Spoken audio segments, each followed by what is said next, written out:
Dios les bendiga, hermanos. Otra vez les damos la bienvenida al programa Pregúntele al Paz. Y aquí una pregunta relacionada con la salvación. ¿Podemos perder la salvación? Paz, así te hicieron esta pregunta. Alguien preguntó, ¿por qué algunos cristianos creen que la salvación puede perderse? Entonces aquí pues la pregunta a responder, Paz, ¿podemos perder la salvación? Gracias a quien hizo esta pregunta y gracias, hermana Yani Preciosa, que embelleces este momento y me pones feliz al hacerme esta pregunta. Hermanos míos, una respuesta directa a esta pregunta que, insisto, o más bien les digo, creo que algunos de ustedes no necesitan una respuesta, ya tienen la respuesta, pero he notado una cosa. He notado que nuestra iglesia, recién cumplimos 25 años de estar en esta iglesia, y yo siempre he enseñado esta doctrina de la perseverancia de los santos. Una vez salvo, siempre salvo. Sin embargo, he encontrado personas, incluso personas no nuevos de nuestra iglesia, sino antiguos de nuestra iglesia, que de alguna manera de repente manejan la idea de la caída de la gracia. Es decir, parece que dicen creer en la perseverancia de los santos, que así se llama esta doctrina, pero parece que en lo práctico no la creen del todo. Por eso, una respuesta directa a esta pregunta, ¿se puede perder la salvación? Una respuesta directa, o más bien es que la pregunta que me hicieron fue, ¿por qué algunas personas dicen que se puede perder la salvación? Una respuesta directa a esta pregunta sería esta: por ignorancia, por ignorar los principios de interpretación y los aplican mal, porque la Biblia es un libro que fue escrito en otro idioma, en otra cultura, y necesitamos tener ciertos elementos y principios para poder interpretarla correctamente. Otra razón directa sería porque tratan de explicar con la experiencia de algunos casos que conocen, en lugar de explicar lo que dice la Biblia. Porque hay gente que dice, yo creo que la salvación se pierde porque yo conocí a una persona que iba a la iglesia, que se bautizó, que celebró la Santa Cena, cantaba en el coro, un día hasta dio un devocional, pero mire que ahora anda de mundano y parrandero, no sé qué. ¿Y en qué se basa la idea de que la salvación se pierde? En don fulano de tal, que le pasó tal cosa. Pero cuando fulano de tal no había nacido, la Biblia ya decía que la salvación es segura. Entonces, una experiencia de una persona no explica la Biblia. Es la Biblia la que explica las experiencias de las personas. Entonces, una razón para tener esta doctrina equivocada es cuando interpretamos la Biblia a la luz de una experiencia de alguien. Otra razón para creer estas cosas que son incorrectas, porque algunos se basan en algunos textos sin considerar el contexto integral de la Biblia. Hay textos bíblicos, por ejemplo, en Apocalipsis dice, sé fiel hasta la muerte, yo te haré la corona de la vida, y algunos piensan que ese fiel hasta la muerte significa que seas fiel hasta que te mueras, o sea, ¿cuál es la idea? Que seas sin pecado hasta que te mueras. Nadie puede hacer eso, nadie. Aún los cristianos cometemos pecados todavía, estamos en el mundo y no somos perfectos. Mientras estemos en el mundo, seguimos pecando, aunque arrepentidos, sí, aunque en un proceso de santificación y cada vez menos, pero sí todavía pecadores. Así es que esta palabra, sé fiel hasta la muerte, no se refiere, sé fiel hasta el día que te mueras, sé fiel hasta estar dispuesto a morir por la fe. O sea, eso es uno que ha nacido de nuevo, tiene esa experiencia. Pero de repente interpretamos textos equivocadamente porque no consideramos el contexto de todo el pasaje. También porque algunos no conocen o conocen distorsionadamente el amor de Dios para sus hijos. O sea, no entienden el amor de Dios. Yo no sé usted, sería tan sencillo entender, si somos papás, sería tan sencillo entender que la salvación es para siempre, porque de buena cosa, usted cuando ama a su hijo, ¿lo deja de amar porque se portó mal? ¿Lo deja de amar porque hizo algo malo? No sé, usted le paga la primaria o la secundaria, preparatoria en la escuela y un día reprueba y usted ya porque reprobó una materia lo saca de la escuela. Hay padres que sí hacen eso, no sé, pero Dios no es como nosotros. Dios nos da nuevas oportunidades cada vez y otra vez, me parece que también tiene que ver con un desconocimiento o un conocimiento distorsionado del amor de Dios. También otra razón es directa, una razón directa porque alguien le enseñó así. En algunas iglesias se enseña la caída de la gracia, se enseña que cuidado hay de ustedes si andan porque Dios pueden dejar de ser salvos. Un día prediqué en un funeral. Yo prediqué aliento, esperanza, diciéndole a la gente que confiáramos en que el hermano estaba en el cielo. Era un hermano cristiano, nacido de nuevo, bautizado, había tenido un ministerio incluso del diaconado, pero subió después de eso su hermano en la carne. ¿Y saben qué dijo? Que también era para que saben qué dijo. No estamos seguros de que mi hermano está en el cielo, no estamos seguros, porque uno puede cometer un pecado poco antes de morirse, y si uno cuando está ahí con pensamiento y comete un pecado, al infierno. Entonces no estamos seguros. Imagínense diciéndolo ahí delante de sus hijos, su esposa. Yo digo, este barrabasado, ¿qué está haciendo? O sea, algunas personas tienen una enseñanza así, grabada en el corazón y no pueden evitarla. Alguien les enseñó así. Es incorrecta esa enseñanza. Sería bueno quitarla de la mente. Por tradición denominacional. Hay denominaciones que por tradición creen en la caída de la salvación, la caída de la gracia, o porque no han experimentado la salvación ellos mismos. Me temo que hay personas que creen en la doctrina de la caída de la gracia porque no han experimentado la verdadera salvación. Tienen una tradición evangélica. Su papá era evangélico, su mamá era evangélica, iban a la iglesia desde niños, pero no han experimentado al Señor. No hay frutos en sus vidas de la salvación. Y por eso personas así en ocasiones creen esta doctrina equivocada. Pero para ser más explícito, comparto con ustedes una parte de la lección del módulo 3 de Venid y Ved. Y la lección es una pregunta, porque en este módulo se hacen preguntas. Él le da el por qué. Y se pregunta, ¿la salvación es para siempre? Ya debimos haber estudiado eso, algunos de ustedes ya lo estudiaron, pero déjenme ahora explicarlo de manera muy breve, pero tratando de enfatizar algunas de las cosas que creo que es donde algunas personas de repente no entienden del todo esta enseñanza y por eso hay dudas. Hermanos míos, nuestra creencia en una salvación segura y para siempre. O sea, que una vez salvo, siempre salvo. Que cuando creímos, el Señor nos salvó y nos salvó para siempre. Esta verdad se fundamenta en verdades bíblicas irrefutables. Por ejemplo, la verdad de la gracia de Dios. Romanos 5:9, 1 Pedro 1, 2 y 9. Les leo Romanos 5:9, dice así, o lo tenemos acá, no lo tenemos acá. Pero Romanos, voy a ir rápido porque quiero hacer esto muy rápido. Dice así Romanos 5:9. Pues mucho más estando ya, bueno, les leo desde el 8. Mas Dios muestra su amor para con nosotros en que siendo aún pecadores, Cristo murió por nosotros. Pues mucho más, estando ya justificados en su sangre, por él seremos salvos de la ira. Porque si siendo enemigos fuimos reconciliados con Dios por la muerte de su Hijo, mucho más estando reconciliados, seremos salvos. O sea, ¿qué parte no entendemos aquí? Y en Primera de Pedro también enseña algo. Usted puede leer este pasaje en su casa, pero con este que yo expliqué ahora tenemos, ningún hombre merece ser salvo, hermano, ninguno. Pero aquellos que llegan a la gloria lo hacen por haber recibido gratuitamente la salvación de Dios, aún siendo pecadores. No somos salvos por no ser pecadores, somos salvos a pesar de ser pecadores. Al cielo no van los buenos, sino los que han recibido la gracia de Dios. Escúcheme, al cielo no van a ir los buenos, sino los que han recibido la gracia de Dios, porque si al cielo van los buenos, entonces el cielo va a estar vacío. Una vez que hemos recibido este regalo maravilloso, podemos estar seguros de que no lo perderemos, porque nunca lo ganamos. No nos lo dieron por buenos, así que no nos lo van a quitar porque fallamos en algo. Ahora, esto no significa que hemos de vivir una vida disipada, al fin que ya somos salvos. Esas personas, ya soy salvo y soy de lo peor, me porto muy mal. ¿Qué cree? Quien hace eso creyendo que es salvo, no lo es. No lo es. Porque una persona que de veras ha sido salva, es sometida por Dios a un proceso de transformación. Se llama proceso de santificación y el Señor está con él y el Santo Espíritu de Dios le motiva a arrepentirse de sus pecados, a levantarse y seguir adelante. Si usted conoce a un cristiano que dice, no hombre, yo ando en el mundo, yo disfruto mucho del mundo y hago cosas malas y peca, al fin que Dios ya me perdonó. Si usted conoce a alguien así, esa persona no es salva, no ha entendido la gracia de Dios.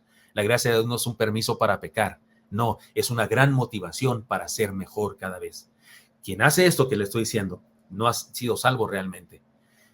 Esa misma gracia que Dios usó para salvarnos, también la usa para transformarnos. Así que una persona salva por Dios es una persona en proceso de santificación, que se mantiene en el camino porque el Espíritu Santo lo impulsa. No que es perfecta, falla, pero el Espíritu Santo le levanta de nuevo y le da ánimo para levantarse y le hace sentir vergüenza por el pecado, le redarguye el corazón, se arrepiente de inmediato de ese pecado, se levanta y sigue adelante. Otro fundamento de la salvación segura es el amor de Dios. Juan 3:16, porque de tal manera amó Dios al mundo, que ha dado a su Hijo unigénito, para que todo aquel que se porte muy bien todo el tiempo, para que todo aquel que nunca tenga malos pensamientos ni malas acciones, para que todo aquel que jamás diga una palabra negativa, para que todo aquel que siempre vaya al templo y nunca falle los domingos, sea salvo. ¿Dice eso? ¡No! Dice para que todo aquel que en él cree no se pierda, mas tenga vida eterna. Dios no ama o deja de amar a los seres humanos de acuerdo a sus obras. Él ama eternamente a cada ser humano, a cada mujer, así que cuando nos ha dado gratuitamente la salvación, esto es para siempre, es un regalo que nos dio para siempre, porque irrevocables son los dones y el llamamiento de Dios, dice la palabra. Si nos amó siendo pecadores condenados, nos sigue amando cuando nos hemos convertido en sus hijos. Cuando no éramos salvos, éramos sin padre, huérfanos de él. Y ahora somos sus hijos. ¿Usted cree que no nos va a salvar ahora que somos sus hijos? Si nada ni nadie nos separará de su amor. Así es que otra razón es el amor, la gracia de Dios, el amor de Dios, la fidelidad de Dios a sus promesas. También esto es un fundamento de la salvación para siempre. Romanos 10:13 y 2 Timoteo, pero les leo Romanos 10:13. En este caso creo que con un texto tenemos, dice, porque todo aquel que invocar el nombre del Señor será salvo. Aquí no dice, pero todo aquel que sea perfecto será salvo. No, dice, pero todo aquel que invocar el nombre del Señor será salvo. Invocar el nombre del Señor significa que le entregamos nuestra vida, que le buscamos con todo el corazón, que le decimos, Señor, aquí estoy, sálvame, como aquel himno que habla de alguien, un náufrago que está en el mar y que de repente llega el barco de la salvación y dice, aquí estoy. ¿Han oído ese canto hermoso? Es un canto antiguo, muy hermoso. Aquí estoy, Señor, sálvame. 2 Timoteo 1:12 y 13 dice de la siguiente manera, se los leo. Por lo cual asimismo padezco esto, pero no me avergüenzo, porque yo sé a quién he creído y estoy seguro que es poderoso para guardar mi depósito hasta aquel día. ¿Cómo la ve? Él es poderoso. Él es fiel y es poderoso para guardar mi depósito. Mi depósito es como que yo llevo mi tesoro a una caja de seguridad del banco. En el banco me la pueden robar, porque los bancos se pueden robar, pero en el banco celestial de Dios nadie puede robar nada. Dios dijo que salvaría a aquel que invocare su nombre, aquel que depositara su confianza en él, y Dios jamás falta a sus promesas. Creer que la salvación se pierde es acusar a Dios de mentiroso. Quien cree que la salvación se pierde está faltando respeto a Dios, a su soberanía, a su poder para mantenernos firmes y a su fidelidad, por supuesto. La justicia divina es otra razón en donde se fundamenta la seguridad de ser salvos. La salvación es un acto jurídico. Es un acto jurídico irrevocable del derecho divino que consiste en que Dios declara justo a un pecador al atribuirle la justicia de Cristo y a su vez le atribuye a Cristo la culpabilidad del pecador, dándole al pecador una condición bienaventurada. La salvación es una transacción legal. Agarraron la justicia de Cristo y me la pusieron a mí. Agarraron mi culpa y se la pusieron a Cristo. Por eso Cristo murió en la cruz y por eso yo voy a la vida eterna. Este es un proceso legal divino, celestial. ¿Usted cómo cree que va a fallar eso? Puede fallar aquí en la tierra, los sobornos y demás, los jueces injustos, pero en el cielo no falla eso. En Colosenses 1:12 al 14 dice que fuimos traspasados al reino de Cristo. En 1 Corintios 15, 54 a 58 dice que somos victoriosos ante la muerte y la destrucción porque por la gracia del Señor. Y en Colosenses 2:14 dice que Dios quitó nuestra culpabilidad. Les leo este pasaje. Es interesante, Colosenses 2:14 dice así, anulando el acta, o sea, Dios anulando el acta de los decretos que había contra nosotros, que nos era contraria, quitándola de en medio y clavándola en la cruz. O sea, esa sentencia, había un acta de una sentencia culpable, Gilberto Gutiérrez Lucero, culpable de sus pecados. Y había un acta, una sentencia culpable, ¿qué merece el infierno? Vino Cristo y agarró esa acta que me acusaba y la llevó a la cruz del Calvario cuando él murió y la clavó junto con sus brazos y sus pies, sus manos y sus pies que fueron clavados. Clavó esa acta y la destruyó por completo. Por eso dijo desde la cruz, consumado es. Hermano mío, ¿cómo crees? ¿Cómo crees que habiéndote entregado a Cristo, dándole la vida y Dios dándote a ti la salvación, cómo crees que ahora de repente se va a desdecir de eso y va a decir, bueno, va para atrás el proceso legal o lo regresamos? Ni en la tierra se puede juzgar a una persona por el mismo delito dos veces. Es una ley en todas las constituciones casi de todo el mundo. Hay esta ley que una persona no puede ser acusada dos veces del mismo delito. Si fue declarado inocente ya una vez, no se le puede volver a acusar del mismo delito. ¿Tú crees que en el cielo hay más injusticia que en la tierra? ¿Crees que en el cielo las cosas son más volubles que en la tierra? No, Señor. La fidelidad de Dios, por supuesto, y además de eso, la justicia divina. Una razón más, el poder de Dios. El poder de Dios. Juan 10:28, mira cómo dice. Juan 10:28, te lo leo. Juan 10:28 dice así. Y yo les doy vida eterna, y no perecerán jamás, ni nadie los arrebatará de mi mano. Nadie los arrebatará de mi mano. O si quieres, Judas 24:25. Y aquel que es poderoso para guardarnos sin caída y presentarnos delante de su gloria sin mancha, con gran alegría. Lo leí mal, pero ese es el texto de Judas 24. Judas no tiene capítulos, o más bien tiene un solo capítulo. Te lo leo y dice así. Y aquel que es poderoso para guardaros sin caída y presentaros sin mancha delante de su gloria con gran alegría. al único y sabio Dios, nuestro Salvador, sea gloria y majestad, imperio y potencia, ahora y por los siglos de los siglos. Yo no voy a ser presentado delante de Dios por mis pistolas, por mi fuerza, no, voy a ser presentado por Cristo, que es poderoso para guardarme sin caída y presentarme sin mancha delante de Dios. Depende de Él, y en Timoteo ya lo leímos, lo dijo Pablo, aquel que es poderoso para guardar mi depósito hasta aquel día. Si Dios pudo salvarnos, también es poderoso para mantenernos a salvo. Escúchame. Si Dios es poderoso para salvarnos, también es poderoso para mantenernos a salvo. Si Él nos tiene en sus manos, nunca nos dejará caer. Y una razón más para creer en la salvación segura, el nuevo nacimiento. A todos los que le recibieron, a los que creen en su nombre, les dio potestad de ser hechos hijos de Dios. No son engendrados de varón, son engendrados del Espíritu Santo. Ya no somos huérfanos, no, Señor, ahora somos hijos. Mira cómo dice Juan 1:12, pasaje hermoso, ya lo dije, pero déjame leerlo. Ay, Dios mío, acá está Juan. Déjame leerlo más detenidamente desde el principio. Dice Juan: mas a todos los que le recibieron, a los que creen en su nombre, les dio potestad de ser hechos hijos de Dios, los cuales no son engendrados de sangre, ni de voluntad de carne, ni de voluntad de varón, sino de Dios. Nacimos de Dios. ¿Qué te pasa, hermano? ¿Qué te pasa? Versículo 3 del capítulo 3. Respondiendo Jesús le dijo: de cierto te digo, el que no naciere de nuevo no puede ver el reino de Dios. Si no naces de nuevo, no puedes ver el reino de Dios. Pero si naces de nuevo, estás en el reino de Dios. Ser salvo no es un asunto circunstancial. No se trata de estar en la gracia y después ya no estar. Como cuando estás en el metro y luego ya no estás en el metro. Como cuando estás en tu casa y luego te vas de tu casa. Esto es un estado espiritual para siempre. Así. No se trata de estar y no estar. A los que creen que la salvación se pierde, de repente son salvos, de repente no son salvos, de repente se arrepienten y otra vez son salvos y luego ya otra. Imagínense el borradero que habrá en el libro de la vida, porque te ponen y luego te quitan, y luego te ponen y luego te quitan. Pobre libro de la vida, de estar todo manchado. Ser salvo es experimentar un nuevo nacimiento, es llegar a ser una persona nueva, así que esto es algo permanente. Del mismo modo que no podemos estar naciendo cada vez en la carne, tampoco podemos estar naciendo cada vez en el espíritu. Nacimos de una vez y para siempre. Una razón más para tener seguridad de la salvación es la fe. La fe. Los que creen que la salvación se pierde pueden argumentar todo lo que quieran respecto a lo ilógico que les parece que un hombre pueda portarse mal y seguir siendo salvo, porque se basan en la lógica humana. Pero la Biblia dice clara y extensamente que el requisito para la salvación es la fe. Si Dios lo dijo, es verdad. Y Él lo dijo. Tampoco es muy lógico que nos ame siendo lo que somos. Sin embargo, está claro que nos ama. Así es que, hermano mío, si alguno dice, no, es que no puedo creer que una persona se siga siendo pecador, que se porte mal, falle y sea salvo, pues perdóname que no puedas creerlo, pero tampoco deberías creer que Dios te ama, porque es ilógico que te ame y que me ame. Es ilógico.